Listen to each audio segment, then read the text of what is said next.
क्या भारत का इंडिया नाम अंग्रेजों ने दिया था? क्या यह गुलामी का प्रतीक है? आइए जानते हैं कि भारत का नाम इंडिया कहां से आया। बता दें कि प्राचीन काल में जब भारत में यूनानियों का आगमन हुआ तब उनसे यूनानी भाषा में स का उच्चारण स्पष्ट रूप से नहीं हो पाता था, अतः उन्होंने सिंधु नदी को इंदु नदी कहकर संबोधित किया। इसी इंदु शब्द से सिंधु नदी को उन्होंने इंडस नाम दिया था तथा भारत को इसी इंडस के नाम पर भारत का नाम इंडिया प्रचलित हो गया, जो कि आज भी जाना जाता है। इसका उदाहरण हम देखें तो हेरोडोटस ने 5वीं शताब्दी ईसा पूर्व में भारत का वर्णन करते हुए इस क्षेत्र को इंडस लैंड कहा है।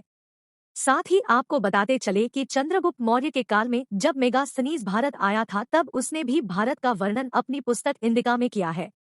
ठीक इसी तरह का नाम चीनियों द्वारा भी भारत के लिए प्रयुक्त किया गया।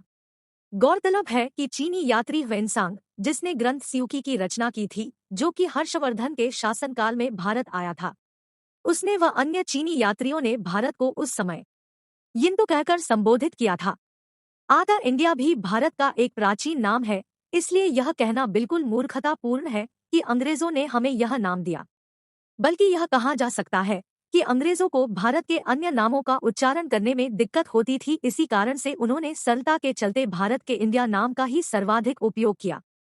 आइए अब जानते हैं कि क्या इंडिया शब्द गुलामी का प्रतीक है।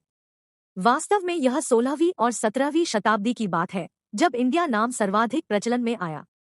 जब 1498 में पुर्तगाल के वास्को डी गामा द्वारा भारत के लिए समुद्री मार्ग की खोज की गई और वह भारत से अपनी यात्रा व्यय से 60 गुना अधिक धन संपदा लेकर वापस गया। इसके बाद भारत की धन संपदा की चर्चा पूरे यूरोप में फैल गई।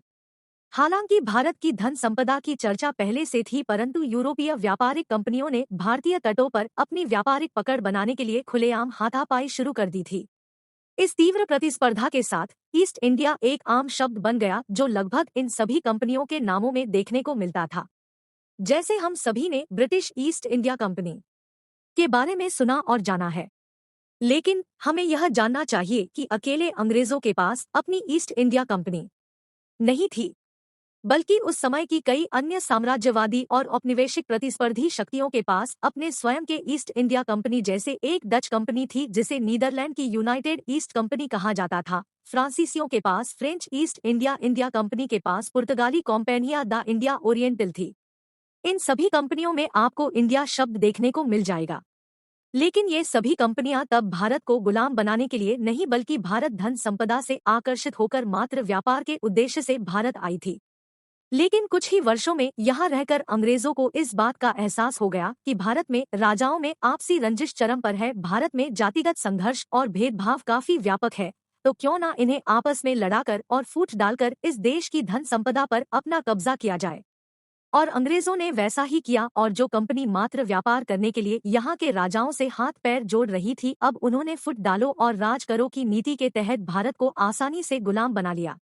इस प्रकार हम यह कह सकते हैं कि इंडिया शब्द गुलामी का प्रतीक नहीं है, बल्कि यह भारत को गुलाम बनाने से पहले से ही विदेशियों द्वारा भारत से व्यापार करने के उद्देश्य से प्रयुक्त किया जाता था, वह भी तब जिस समय भारत धन संपदा से युक्त था। इसी कारण से चूंकि इंडिया नाम का भी विश्व स्तर पर वैभवशाली इतिहास रहा है, जिससे इसको दुनिया ने जाना, तथा साथ ही भारतीय स्तर पर भारत का प्राचीन नाम भी अपना वैभवशाली इतिहास रखता है, इसलिए भारतीय संविधान में भारत के दोनों नामों भारत और इंडिया को शामिल किया गया। हमारा अगला प्रश्न है कि क्या किसी पार्टी को अपना नाम इंडिया रख लेना उचित है? तब इसका जवाब है नहीं, क्योंकि भारत और इंडिया पूरे देश की शान है। अब अगर कल को इंडिया नाम की कोई पार्टी चुनाव हार जाए तो क्या यह कहा जाएगा कि इंडिया हार गया?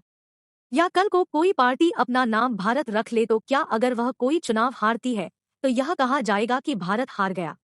अतः किसी भी पार्टी को राष्ट्र की गरिमा का ध्यान रखना चाहिए और उसके इंडिया या भारत जैसे नाम रखने पर पूरी तरह रोक लगाई जानी चाहिए।